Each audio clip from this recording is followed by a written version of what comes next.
Ahora viendo toda esta situación que se ha dado con la detención, la supuesta detención del general de Cuerpo de Ejército Leopoldo Sintra Frías, se habla también de un golpe de Estado, se habla bueno, hace 2 años lo sustituyeron de su cargo de su puesto como ministro de las Fuerzas Armadas.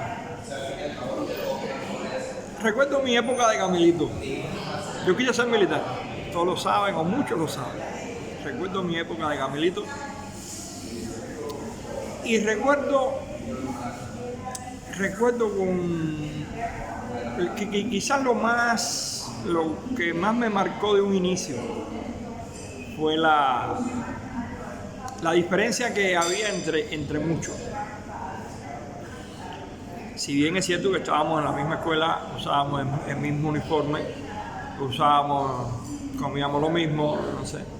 Las diferencias eran en los días de llegada de pase o salida de pase. Muchos como yo, a veces me iban a buscar, a veces no, a veces tenía que irme en el transporte de la escuela hasta un punto, tomar un colectivo, una guagua para mi casa. Otros, sus padres también los llevaban y los traían, pero había muchos, había varios, que no voy a mencionar porque que se trasladaban con los choferes de los padres generales, padres coroneles, padres con un cargo importante dentro de la estructura revolucionaria. Y eso empezó a despertar en mí, estoy hablando de mí, no estoy hablando de más nadie, estoy hablando de mí. Eso empezó a despertar en mí deseos de ser como ellos, o sea, esa ansia de ser militar, de ser oficial de las Fuerzas Armadas, era también impulsado a defender la patria y no sé qué, pero también por los anhelos de tener un auto, de tener ciertas condiciones. Veía a los generales con sus hijos, veía a los coroneles con sus hijos. Yo recuerdo a un compañero mío de aula, que apellido Medina, él no terminó, él se quedó en el primer semestre de 10º grado. Y el papá de él era coronel o general del Minin, no recuerdo ahora bien exactamente, pero sí tenía un alto cargo. Y Medina una vez apareció en el albergue con una pistola, mi papá me la prestó para enseñársela, una pistola con sus municiones. Este loco empieza a disparar aquí y mata a uno, así.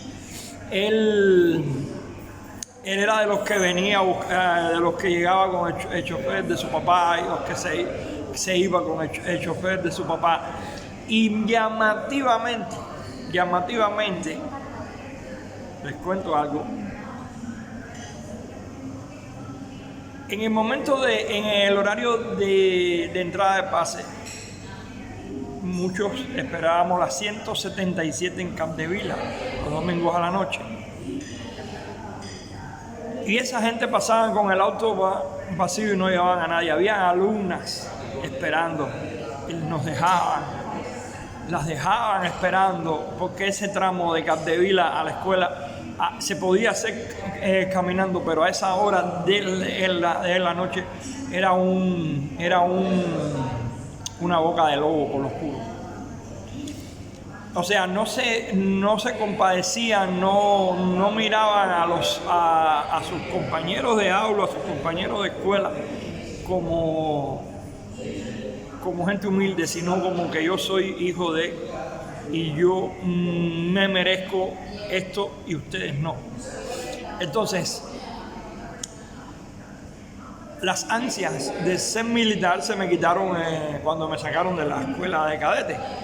Pero que en un momento dado dije, caramba, me hicieron un número 8, me hicieron un daño.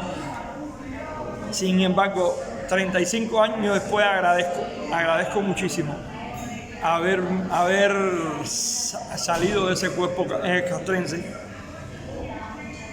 no haberme puesto nunca más un uniforme militar, porque de lo contrario, de haber yo sido llegado a ser un alto oficial de las Fuerzas Armadas, lo más probable es que hoy, a mis casi 55 años, yo fuera también un corrupto. Lo digo con dureza. Conozco altos oficiales que tienen una vida digna, pero conozco muchísimos, que aferrados a un cargo o a unos grados, a una graduación, le han hecho muchísimo daño al país, le han hecho muchísimo daño a sus hijos, le han hecho muchísimo daño a la sociedad,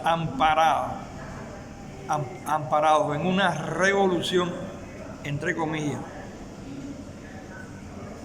que respalda todo ese tipo de acciones. Quien no entre en la rosca corrupta del gobierno cubano